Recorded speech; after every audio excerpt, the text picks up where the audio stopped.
A mass of 23 kg hangs from strings as shown in figure C6. Theta 1 equals 25 degrees, theta 2 equals 45 degrees. Find the tensions T1 and T2. So first thing to do is redraw the diagram over again so we understand the problem. Screen, yeah.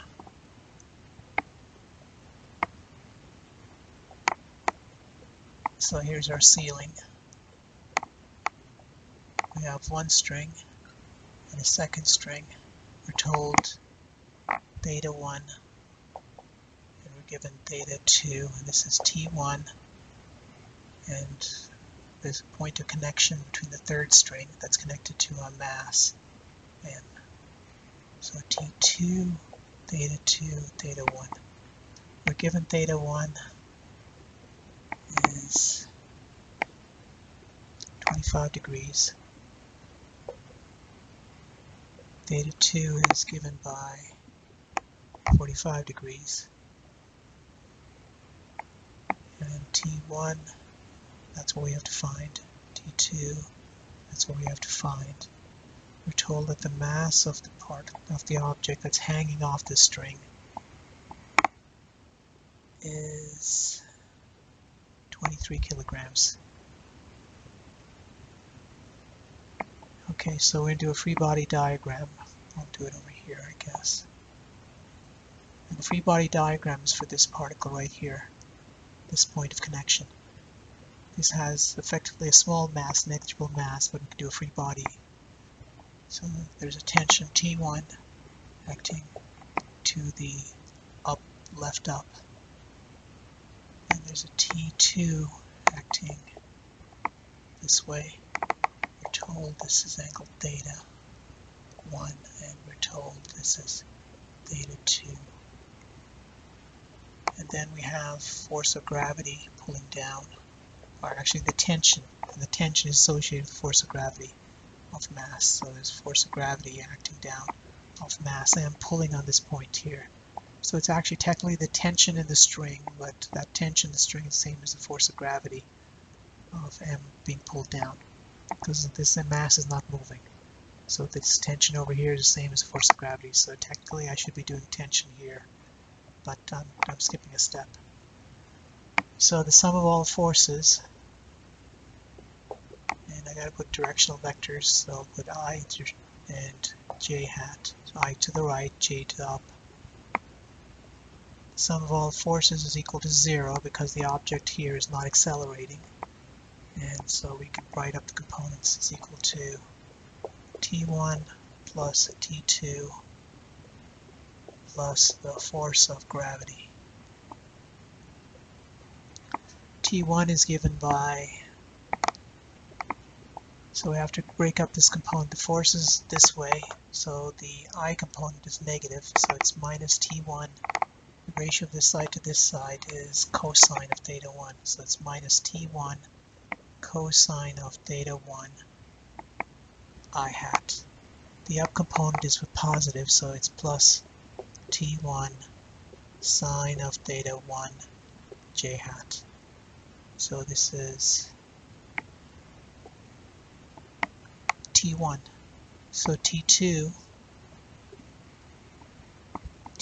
is, this is theta 2, so this component to this component is cosine again. So it's T2, and it's acting this way, so it's T2 cosine of theta 2 I hat, positive. It's going up, so this would be plus T2 sine of theta 2 j hat. And sine theta 2. Else, and force of gravity is minus mg j hat.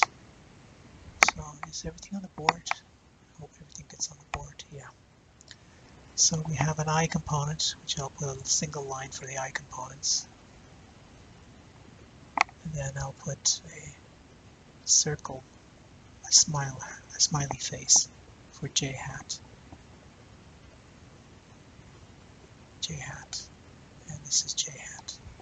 Just putting all the terms together, so we have 0 is equal to I hat. So we have minus t1 cosine of theta 1. So the first term.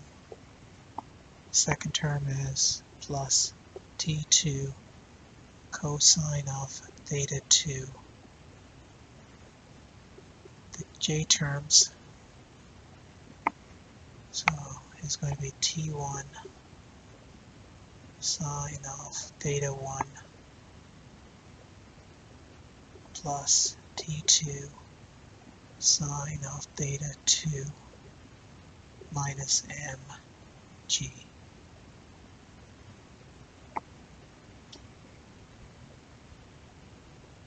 Okay, so everything looks okay, and that's equal to 0. So we get two equations. So this on the left hand side, this is 0i plus 0j, so this term must be equal to 0, and this term must be equal to 0. So we get two equations that we have to solve.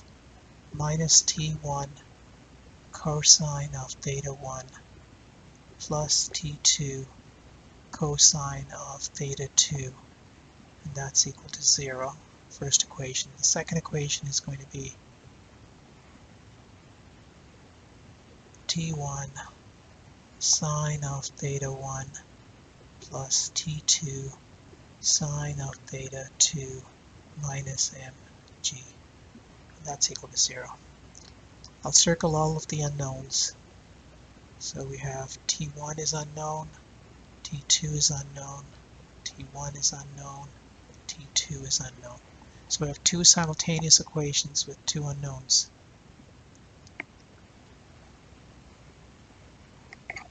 Okay, so this is a great equation to plug into a matrix and solve it, but I won't do that. We can actually get an answer right away. But let's do it the long way by solving for t1. So I'm going to solve for t1, the first equation. So t1, move this term to this side and divide by cosine theta 1. So t1 is equal to t2 cosine of theta 2 all divisible by cosine of theta 1.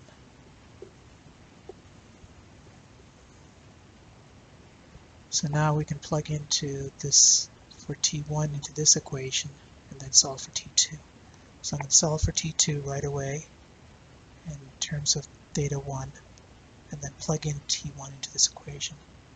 So t2 is equal to, so move this term to this side and move the mg, so this becomes mg minus t1 sine of theta 1 from the second equation. So this is actually a painful experience that you really should do a matrix solution for this, because nobody wants to waste time doing these calculations. This is very time consuming and it's error prone, very error prone.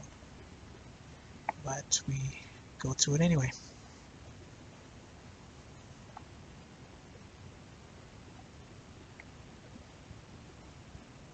Actually, you know what? I'll just substitute directly and solve it directly in it. Yeah, let's just substitute directly instead of back substituting.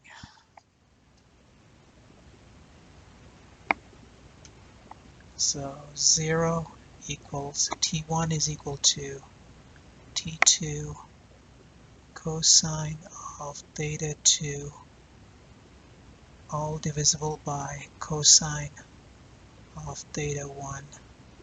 So this is t1 times sine of theta 1 plus t2 sine of theta 2 minus mg. So I can pull out t2 out of this term and this term and actually move the mg to the other side and solve for t2. And I'm skipping a step because it's kind of, I don't have a lot of board space.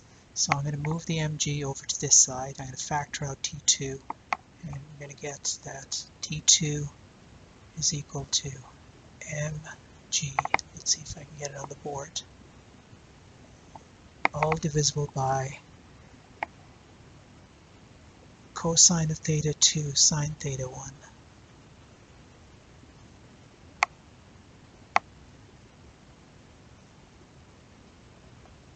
divisible by cosine theta 1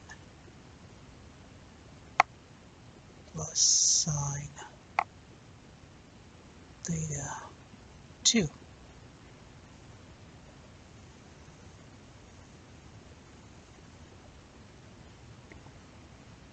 Okay, so it's cosine of theta 2 divided by cosine of theta 1 sine theta 1 plus sine theta 2. And let's double check. Factor out t2, move the mg across and divide, and that seems to be okay. And is there enough space to do anything?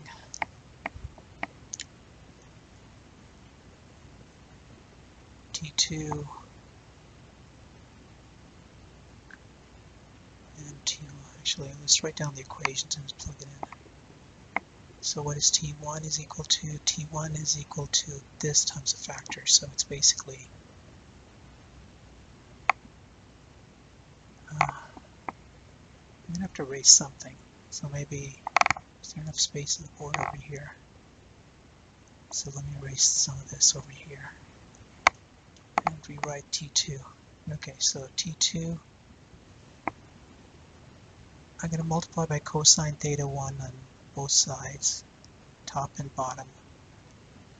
And actually, I don't know if it's worth it to explain these details, but let's pretend. I'm going to multiply by cosine theta 1, top and bottom. So this would be T2 times mg cosine of theta 1 divisible by cosine of theta 2 sine of theta 1 plus sine of theta 2 times cosine of theta 1. And if you look at it carefully and you kind of remember your trigonometric formulas, you don't need to know this. You can just plug it into the equation. But you might notice that cosine of theta 2 and theta 1, this is a double angle formula for sine theta 1 plus sine theta 2. So this is mg cosine of theta 1 all divisible by sine of theta 1 plus theta 2. So if you remember your double angle formulas, so it's mg cosine theta 1 plus theta 2. Okay. And similarly, when I plug a T2 into this equation, we'll see that. So the final equation we'll get is that T2 is equal to mg cosine of theta 1 divisible by sine of theta 1 plus theta 2. You don't need to do this. I'm just doing the extra step. You can, once you get this equation, you can just plug in values and get a number for T2. But I'm going to the expansion of solving equations. So here's T2. So T2 times cosine of theta 2 times cosine theta 1 gives me T1. Do you notice that when I plug in T2 into this equation, the theta 1 cancels the theta 1 cosine theta 1 over here? So we're left with that T1 is equal to mg cosine of theta 2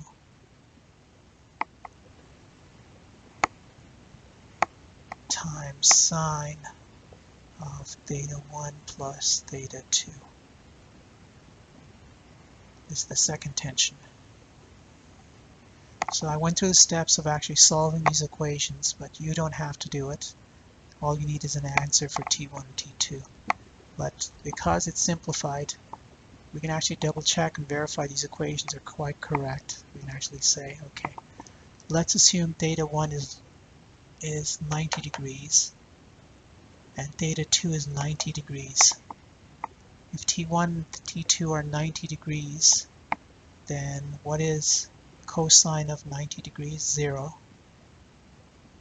Actually, I don't think that makes sense.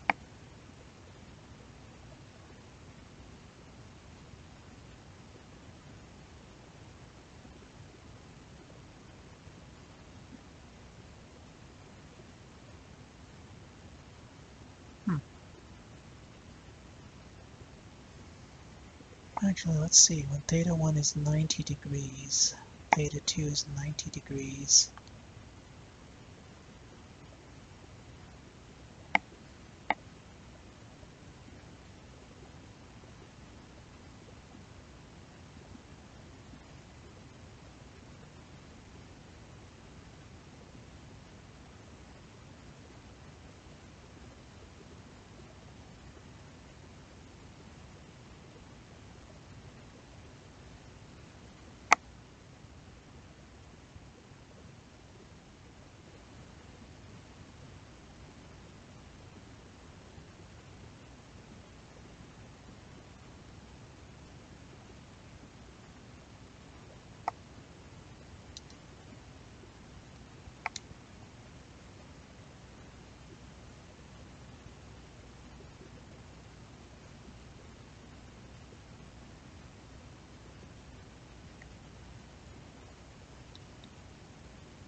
Ninety degrees, 0.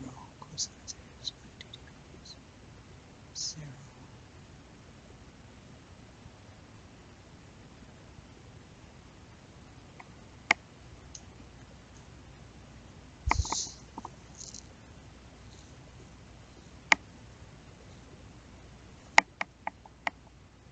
That's 45 degrees.